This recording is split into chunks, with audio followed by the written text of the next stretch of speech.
Hello everyone, welcome to delicious recipes. കുട്ടികൾക്കും മുതിർന്നവർക്കും എല്ലാവർക്കും ഒരുപോലെ ഇഷ്ടമാകുന്ന റെഡ് സോസ് പാസ്തയുമായിട്ടാണ് ഞാനിന്ന് വന്നിരിക്കുന്നത്. നല്ല ചൂട് പാസ്തയ്ക്ക് മുകളിലായിട്ട് കുറച്ച് ചീസ് കൂടി ഒന്ന് ഗ്രേറ്റ് ചെയ്തിട്ടൊന്ന് കഴിച്ചു നോക്കൂ. അടിപൊളി ടേസ്റ്റാണ് കേട്ടോ. അപ്പോൾ രുചികരമായ ഈ പാസ്ത വളരെ എളുപ്പത്തിൽ എങ്ങനെയാണ് തയ്യാറാക്കുന്നതെന്ന് നോക്കാം. ആദ്യം നമുക്ക് തക്കാളി ഒന്ന് വേവിച്ചെടുക്കണം. അപ്പോൾ അതിനു വേണ്ടി കുറച്ച് വെള്ളം ഇവിടെ ചൂടാക്കാനായിട്ട് വെച്ചിട്ടുണ്ട്. വെള്ളം നന്നായിട്ട് തിളച്ച് വന്നപ്പോൾ 3 തക്കാളിയാണ് അതിലേക്ക് ചേർത്തത്. ഇനി ഇത് നല്ലതുപോലെ ഒന്ന് വേവിച്ചെടുക്കണം. അപ്പോൾ നമുക്കിതൊന്ന് അടച്ചു വെച്ചിട്ട് വേവിച്ചെടുക്കാം. ഇപ്പോൾ ഈ തക്കാളിയുടെ സ്കിന്നെല്ലാം നല്ലതുപോലെ വിട്ട് വന്നിട്ടുണ്ട്. ഇത് പാകത്തിന് വെന്ത് വന്നിട്ടുണ്ട്. ഇനി നമുക്ക് ഫ്ലെയിം ഓഫ് ചെയ്യാം. ഈ 3 തക്കാളിയും നല്ലതുപോലെ തണുത്ത ശേഷം ഇതിൻ്റെ സ്കിൻ റിമൂവ് ചെയ്തിട്ടുണ്ട്. ഇനി ഇത് നമുക്ക് ഒരു മിക്സിയുടെ ജാറിലേക്ക് ഇടാം. ഒട്ടും തന്നെ വെള്ളം ചേർക്കാതെ ഇതൊന്ന് അരച്ചെടുത്തിട്ട് വരാം. ഇനി അടുത്തതായിട്ട് പാസ്ത ഒന്ന് വേവിച്ചെടുക്കണം. അപ്പോൾ അതിനു വേണ്ടി കുറച്ച് വെള്ളം ഇവിടെ ചൂടാക്കാനായിട്ട് വെച്ചിട്ടുണ്ട്. ഇതിലേക്ക് ആവശ്യത്തിനുള്ള ഉപ്പ് ചേർക്കാം. നന്നായിട്ടൊന്ന് ഇളക്കി കൊടുക്കാം. 1 ടീസ്പൂൺ എണ്ണ കൂടി ചേർക്കുന്നുണ്ട്. ഇപ്പോൾ വെള്ളം നല്ലതുപോലെ തിളച്ച് വരുന്നുണ്ട്. ഇനി ഇതിലേക്ക് നമുക്ക് 1 കപ്പ് പെന്നെ പാസ്ത ചേർത്ത് കൊടുക്കാം. 250 ml കപ്പിന് 1 കപ്പാണ് ചേർത്തത്. ഇനി ഇതൊരു 10 മിനിറ്റെങ്കിലും എടുക്കും പാകത്തിനൊന്ന് വെന്ത് വരാനായിട്ട്.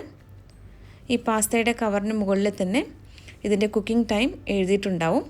അപ്പോൾ അതുപോലെ നോക്കി ഒന്ന് കുക്ക് ചെയ്തെടുത്താൽ മതി. ഇതിപ്പോൾ പാകത്തിന് വെന്ത് വന്നിട്ടുണ്ട്.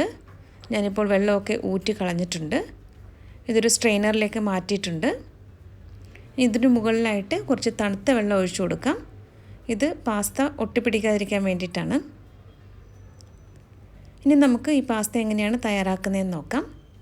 ഒരു കടായിൽ കുറച്ച് എണ്ണ ചൂടാക്കിയ ശേഷം 2 ടീസ്പൂൺ വെളുത്തുള്ളിയാണ് ചേർത്തത്.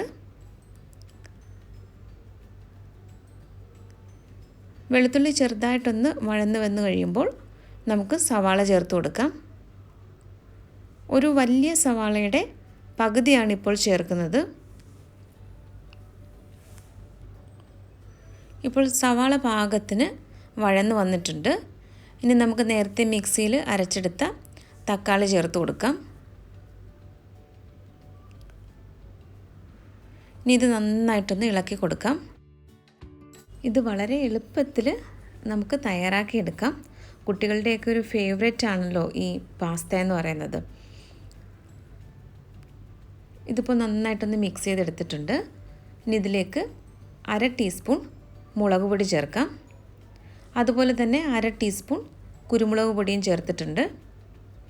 1/2 ടീസ്പൂൺ മിക്സ്ഡ് ഹെർബ്സാണ് ഇപ്പോൾ ചേർത്തത്. ഇത് എല്ലാ സൂപ്പർ മാർക്കറ്റുകളിലും ഇപ്പോൾ കിട്ടുന്നുണ്ട്.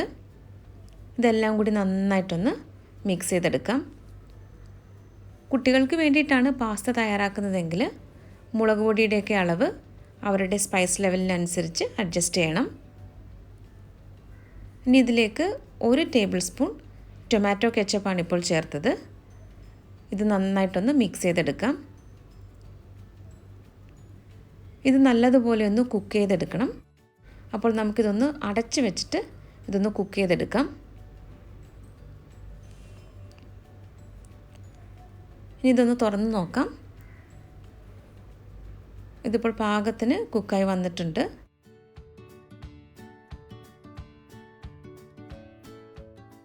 ആവശ്യത്തിന് ഉപ്പ് ചേർത്തിട്ട് നന്നായിട്ടൊന്ന് മിക്സ് ചെയ്തെടുക്കാം.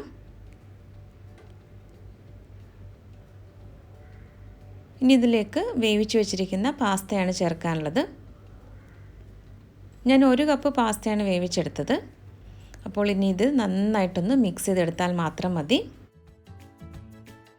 ഇത് നന്നായിട്ട് ഇളക്കി യോജിപ്പിച്ചെടുത്ത ശേഷം ഒരു സെർവിങ് പ്ലേറ്റിലേക്ക് മാറ്റാം. എന്നിട്ട് അതിന് മുകളിലായിട്ട് കുറച്ച് ചീസ് ഒന്ന് ഗ്രേറ്റ് ചെയ്ത് ചേർത്താൽ മതി. പാർമെസാൻ ചീസ് ഉണ്ടെങ്കിൽ അത് ചേർക്കാം. അങ്ങനെ നല്ല രുചികരമായിട്ടുള്ള പാസ്ത ഇവിടെ റെഡി ആയിട്ടുണ്ട്. അപ്പോൾ എല്ലാവരും ഇതൊന്ന് ട്രൈ ചെയ്ത് നോക്കണം. ട്രൈ ചെയ്ത് നോക്കിയിട്ട് ഫീഡ്ബാക്ക് കൂടി തരാനായിട്ട് മറക്കരുതേ. അപ്പോൾ മറ്റൊരു നല്ല റെസിപ്പിയുമായിട്ട് വീണ്ടും വരാം. താങ്ക്